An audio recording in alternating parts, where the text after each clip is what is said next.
Programming सीखने के लिए हमारे चैनल लर्न कोडिंग को सब्सक्राइब करें। हाय फ्रेंड्स, आज के इस वीडियो में मैं आपको व्हाट इज़ कंप्यूटर से लेके computer generations, component, characteristics, full form, input device, output device, storage device, CPU, RAM, ROM, memory, इन सभी चीज़ों को डिटेल में डिस्कस करूंगा इसी एक वीडियो में, इसी कंप्यूटर वाले वीडियो में।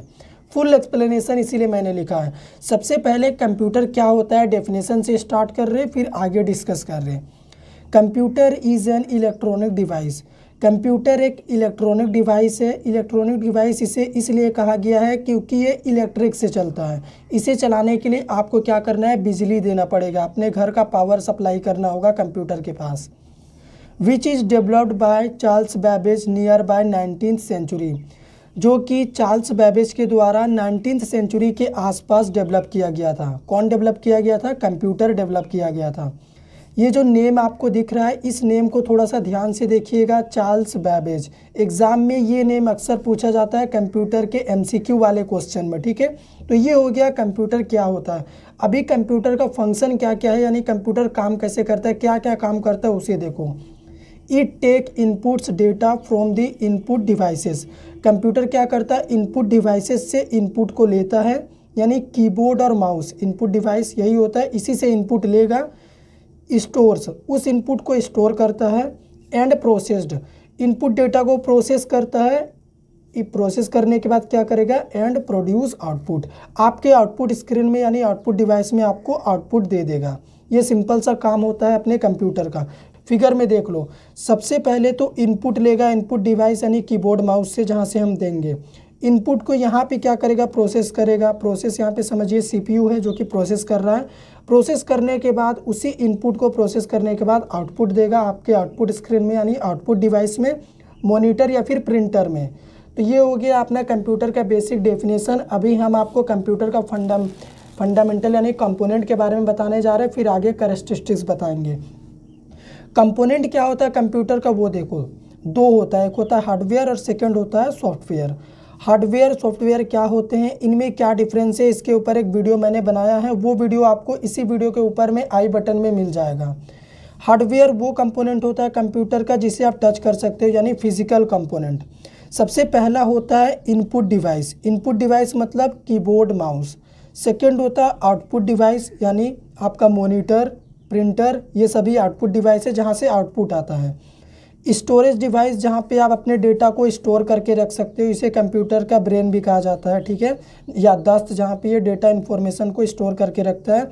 मेमोरी होता है, प्राइमरी मेमोरी, सेकेंडरी मेमोरी, वही होता है स्टोरेज डिवाइस। ये हो गया CPU को तो कंप्यूटर का ब्रेन कहा जाता है। यही सब कुछ है कंप्यूटर के लिए, सब काम यही करता है। इसके बारे में आगे डिटेल में डिस्कस कर रहे हैं। फिलहाल यहाँ पे सॉफ्टवेयर को देखिए, सेकंड कंपोनेंट होता है अपना कंप्यूटर का। सॉफ्टवेयर भी दो पार्ट में, एक होता है एप्लीकेशन सॉफ्टवेयर जिसे यूज़र के लिए बनाया जाता है जैसे MS ऑफिस।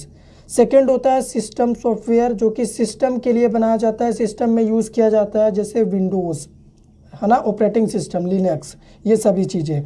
तो अभी हम आपको कैरेक्टरिस्टिक्स बता रहे हैं, कंपोनेंट हो गया अपना, उसके बाद फुल फॉर्म जनरेशंस भी डिस्कस करेंगे। अभी देखिए यहाँ पे हम आपको बता रहे हैं कैरेक्टरिस्टिक्स ऑफ कंप्यूटर, यानी कंप्यूटर का विशेषता क्या है। जब आप कंप्यूटर सिस्टम यूज़ करते होंगे तो आपने नोटिस किया होगा, सबसे पहला होता है स्पीड। स्पीड कंप्यूटर का बहुत ज़्यादा होता है, आपने नोटिस किया होगा, जब आप कोई काम देते होगे तो बहुत जल्दी ये करके दे देगा आपको। सेकेंड होता है एक्यूरेसी। कंप्यूटर अपने रिज़ल्ट को लेके बहुत ज़्यादा एक्यूरेट रहता है, यानी एकदम 100% वो करेक्ट रिज़ल्ट देता है, कोई रॉन्ग आउटपुट नहीं देगा ये।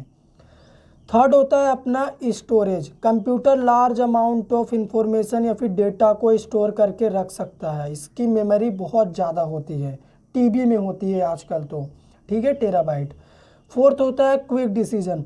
कंप्यूटर का जो डिसीजन लेने का कैपेसिटी है वो बहुत ज़्यादा होता है। मान लीजिए आपका डेटा कंप्यूटर के किसी भी पार्ट में रखा हो, आप एक बार कंप्यूटर के सर्च बार में सर्च कर दो, वो कहीं ना कहीं से उठा के 1 सेकेंड में आपको वो डेटा प्रोवाइड कर देगा। लास्ट देखो जो कि बहुत ज़्यादा इंपॉर्टेंट है, रिपीटेड कैपेबिलिटी। आप अगर एक इंसान को एक ही काम को 1000 बार करने के लिए दोगे तो वो क्या करेगा, बोर हो जाएगा, उसका स्पीड कम हो जाएगा और वो हो सकता है वो गलत काम कर दे, ठीक है, उसका काम जो राइट ना हो। लेकिन कंप्यूटर में ये सब नहीं होता, वो क्या करेगा, रिपीटेड काम को उसी स्पीड से, उसी एक्यूरेसी के साथ रिपीटेड टाइम तक बिना बोर हुए करके दे देता है। कमांड पे काम करता है ना कंप्यूटर, इसीलिए। अभी फुल फॉर्म देखो कंप्यूटर का, जो कि एग्ज़ाम के लिए बहुत इंपॉर्टेंट है या फिर कोई पूछ भी सकता है आपसे। Commonly operating machine purposely used for technologies and educational research.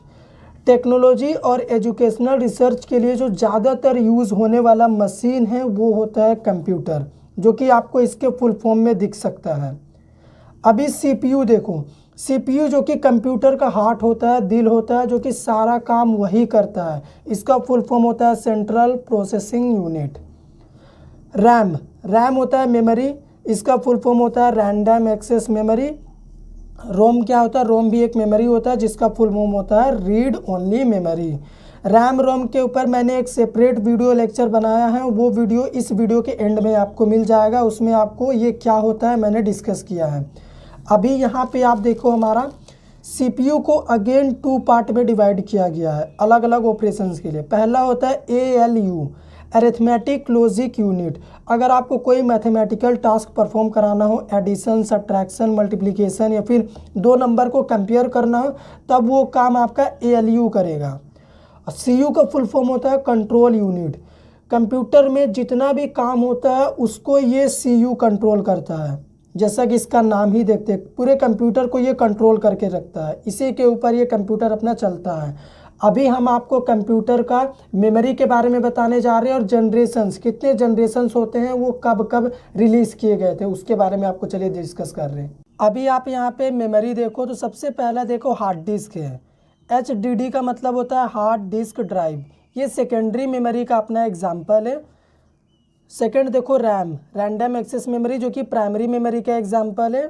Third होता है रोम, रीड ओनली मेमोरी, ये भी प्राइमरी मेमोरी है। मेमोरी 2 पार्ट में होता है, एक होता है प्राइमरी, जो कि ये दोनों प्राइमरी मेमोरी है, और ये अपना सेकेंडरी मेमोरी है, ये बैकअप स्टोरेज प्रोवाइड करता है।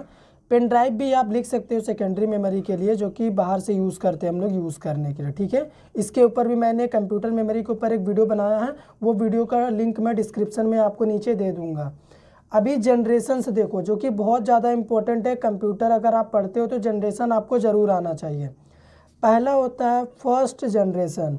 फर्स्ट जनरेशन के लिए कोर एलिमेंट में वैक्यूम ट्यूब टेक्नोलॉजी यूज़ किया गया था, और इसे 1946 में रिलीज़ किया गया था। फर्स्ट जनरेशन हो गया। सेकेंड जनरेशन कंप्यूटर का है ट्रांजिस्टर कोर एलिमेंट यूज़ किया गया था, यानी ट्रांजिस्टर टेक्नोलॉजी था 1959। अभी आप ये मत भूलना कि फर्स्ट जनरेशन कहाँ से कहाँ तक था। 1946 से ओबियसली 1959 तक रहा होगा, क्योंकि सेकंड जब तक नहीं आया तब तक तो वही रहा होगा। अभी थर्ड क्या हो रहा है, थर्ड जनरेशन में यूज़ किया गया है इंटीग्रेटेड सर्किट्स कोर एलिमेंट था, जो कि 1965 में रिलीज़ किया गया था। फोर्थ जनरेशन कंप्यूटर में लार्ज स्केल इंटीग्रेटेड सर्किट्स को यूज़ किया गया था कोर एलिमेंट के तौर पे, टेक्नोलॉजी के तौर पे। इसे 1971 में रिलीज़ किया गया था, और ये 1985 तक था। उसके बाद अभी फिफ्थ जनरेशन चल रहा है, जो कि ऑनवर्ड से अभी इस पे काम चल रहा है। 1985 से यही अभी तक है। तो कंप्यूटर बहुत ही इम्पोर्टेंट होता है। आज के रियल लाइफ के हिसाब से भी आपको बता दूं कि आप अपना जो स्मार्टफोन भी, एंड्रॉयड फ़ोन भी जो यूज़ करते होंगे, तो उसमें भी आप देखोगे कि वो भी एक मिनी कंप्यूटर का ही एग्जाम्पल है, ठीक है। तो मैंने इस वीडियो में आपको कंप्यूटर के बारे में जितने पॉइंट्स आपसे काउंट किए थे, वो पॉइंट्स मैंने आपके साथ डिटेल में डिस्कस कर दिया है। अगर वीडियो पसंद आया हो तो इसे शेयर कर दीजिए, चैनल पे नए हैं सब्सक्राइब कर लीजिए।